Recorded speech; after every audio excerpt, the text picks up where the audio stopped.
Hello and welcome. So as I promised in the last two videos, I've got a really nice haul to show from Hey on Wye, the wonderful bookshop town. So I just wanted to spend a little bit more time listening to all these pickups so that I can talk about them in a little bit more depth before I recorded the video. So yeah, there were 3 record shops which I went into in Hey on Wye, and I managed to get a couple of things out of all of them. First up, I picked up Lodger by David Bowie. So my David Bowie collection has kind of stayed the same for years and years. I've always had Low, and I've always had Hunky Dory and, the Greatest Hits album and things like that, but never really gotten into more of his, less obvious albums, I suppose. But I was going through the David Bowie bin in this one particular shop. They had so many albums. They had, sealed reissues and originals, but the thing with it is that, like, every single record in there of David Bowie's was like £35, literally, They were all very expensive, except for this one, which was only £10, and it's a 1984 reissue of Lodger, which has been cleaned by like an ultrasonic cleaner that they've got in the shop, which is really nice. So this was a complete blind buy for me. I've never heard this album before. I've always heard about it being part of the Berlin trilogy with Low and Heroes, and being probably the weakest of the 3 albums. So yeah, it was a blind buy, but fortunately it did pay off, and I did really enjoy this. One of my favourite tracks on the album is African Night Flight, which is just this crazy kind of song. It's got David Bowie doing these like really bizarre, rap vocals, almost adjacent to like some of the really offbeat Godly and Cream and 10cc songs, and that's all set to like the backbone of this really Brian Eno backing track, which has all of the quirk and character of some of his solo stuff, such as Before and After Silence and Another Green World. So that's a personal favourite. I also love Boys Keep Swinging, which was a single which made it into the UK charts. That song was kind of ripped off by Blur for their song MOR. I don't know if it was an intentional rip-off, but it uses the same chords and a very kind of similar melody. Also really love the song DJ. I love the groove on that song. It reminds me of the intro music to the South Bank show, like a really tight kind of 70s groove. Also, Red Money is good as well. Fantastic Voyage. About half of the songs on this album are really, really good, and the other half are sort of not bad, but also don't leave a great impression on me. They're kind of in one ear and out the other. But the whole record flows nicely and is just got a great overall sound. Like the song Move On kind of reminds me of Iggy Pop, the way he sings the vocal on that track. A great Bowie record and a great addition into the collection for £10. So that was from Haystacks Records. And if you wanted to see what any of these record shops look like, I actually filmed all of them and included them in my Wales vlog, which I posted a couple of days ago. So definitely check that out. From that shop, I got that record, and I also got this CD. This is Yes Songs. This is the Live Yes LP. This was originally a triple LP. It's from about 1972. And it covers the tours for their classic albums, Close to the Edge and Fragile. So this really is kind of like the most celebrated peak period of Yes. This is a very, very dense slab of music. This is like a 2-hour album. I don't think this is the kind of album that really you need to listen to in one go, because there is just so much on there. I mean, there's so much music on here. You've got really long solos from Rick Wakeman, for example. And I haven't listened to all this. I'm still currently exploring through this, but this is a really nice CD. This is not like a CD I've actually ever seen before or owned. It's a totally different kind of jewel case to what I'm used to. So this is a Japanese CD edition. It's got some nice Japanese writing on the side, but the actual CD, when you open it up, you load the second disc from the right hand side instead of the left hand side, which is something very different for me. But this whole thing just feels just so high quality. It feels wonderful. And this is like a perfect condition copy as well.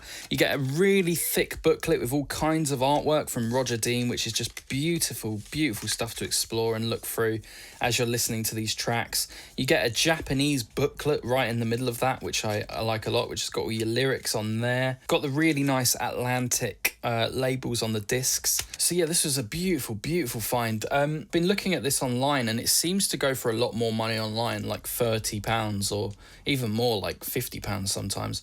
I don't know if anyone's actually paying that, but I've seen people asking that price for it. So to get it for a £5 in a beautiful little independent record shop in one of the most special towns in the world was a really special thing.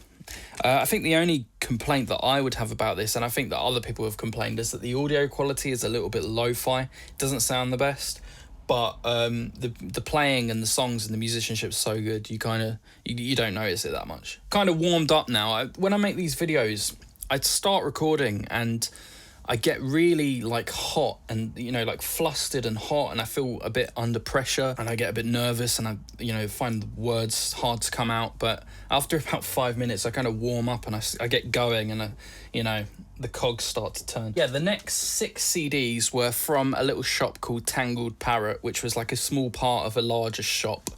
You'll see that in the vlog. So I'm going to start with what I think is the worst thing I got, because this is the only thing which is a bit of a dud, which I kind of accidentally bought.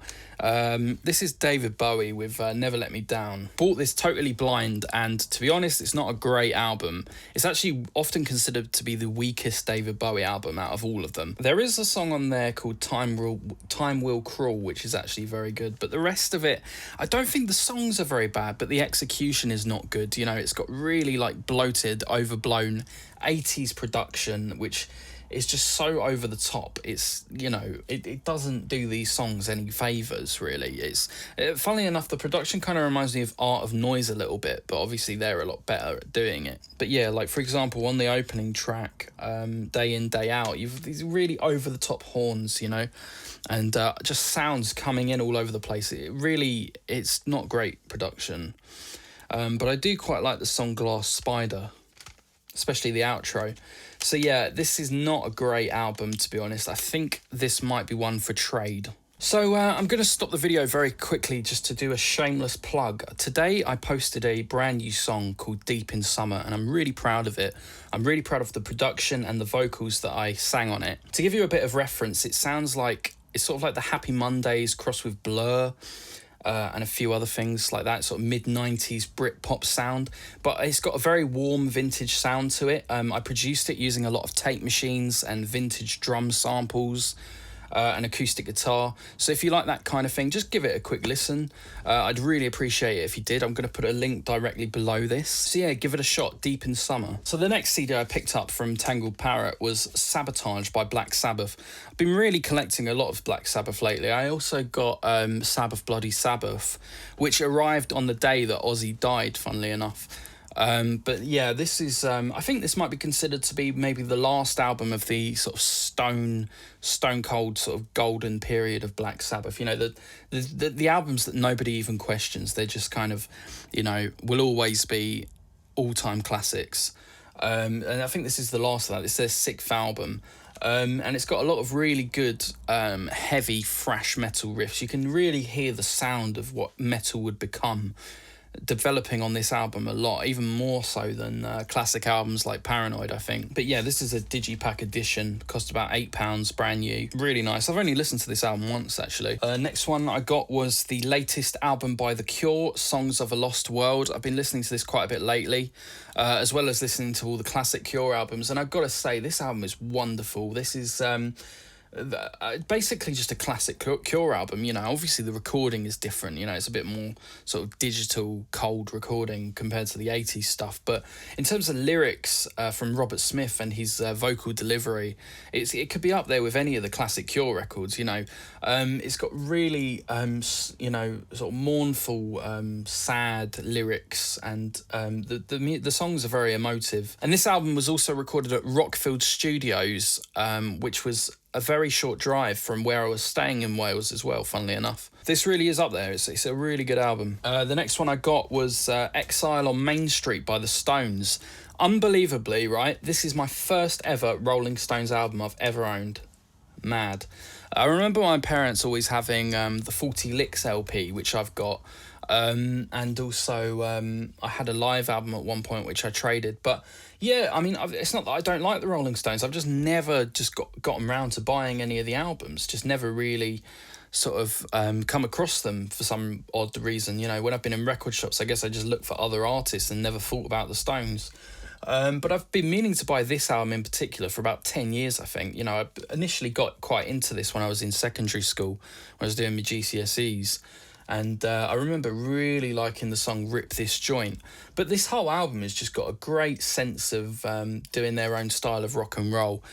You know, their own spin on the classic sound. And it reminds me, you know, their take on the rock and roll stuff reminds me of Roy Wood's rock and roll, you know, with the saxophones and that whole really nostalgic wall of sound kind of atmosphere that it's got.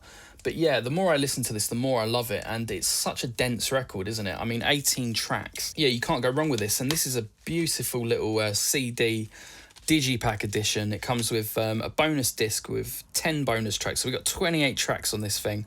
28 tracks for £6. Not bad going at all.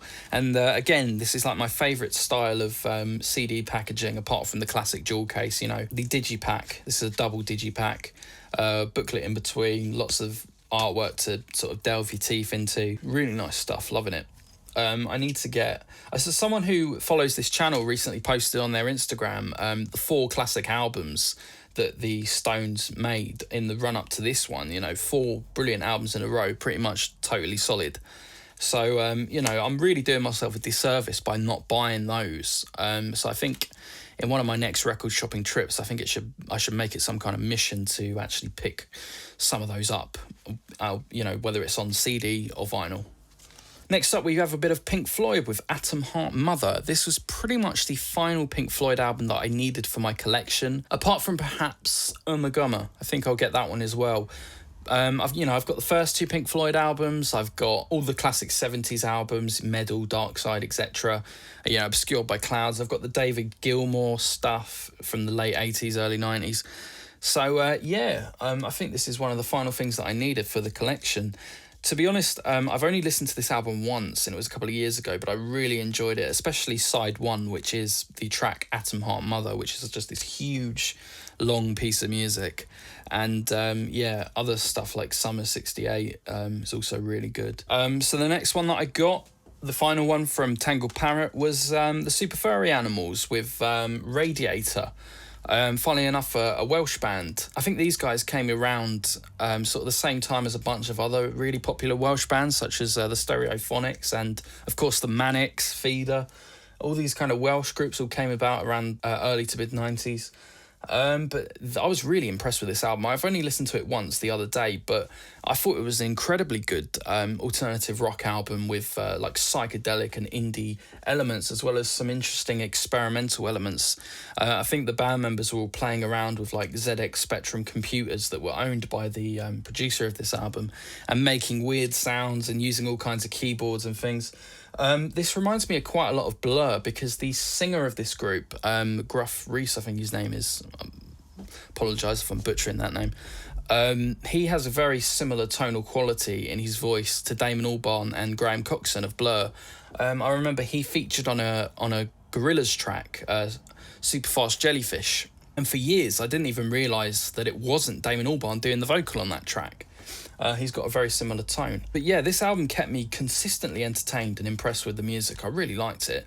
And, the artwork goes with it very well. I think they used a graphic designer who worked with the band on many releases after this. And it's not hard to see why, because it's very, very on brand. Yeah, this was released through Creation Records. It kind of reminds me of bands like Grandaddy, also Wilco as well. But the artwork, I always get this artwork mixed up with Emergency and I by the Dismemberment Plan. So finally, I got one thing from another nice record shop called Tom's Records, which is a really nice little record shop. We all went in there, and we were literally all of us who went on the holiday, like 8 of us. We were all crate digging and having a look. I mean, all the people that I went with aren't really record collectors, but they still are like huge music lovers, and they were all kind of going through the crates and finding things. Actually, my girlfriend did buy a Tyler the Creator record in there. But the record I did pick up was Aztec Camera with their debut album. This is called Highland Hard Rain, which makes sense because they're a Scottish group, and you do get a lot of rain in Scotland. But this album was recorded in Eastbourne, funnily enough, which is another one of my favourite places. I mean, it's going a bit shitty now, but I have a lot of memories with it. recorded on the seafront in Eastbourne, which really goes with this because it's really like nostalgic, old school sort of indie rock, early indie rock with that jangly guitar sound. This was released on Rough Trade Records, and if you're a fan of the Smiths or Johnny Marr and you don't know about this by any chance, you got to hear it because this is such a solid album. Every single song is really catchy and just really well orchestrated and recorded and performed. It's just a beautiful album. So that was £15 in Tom's Records. So that was it. That was the Hey on Wye Music Haul. I'm really glad that I was able to pick up some really nice stuff, and I hope you enjoyed the video. So yeah, I shall see you in another one very, very soon. Goodbye.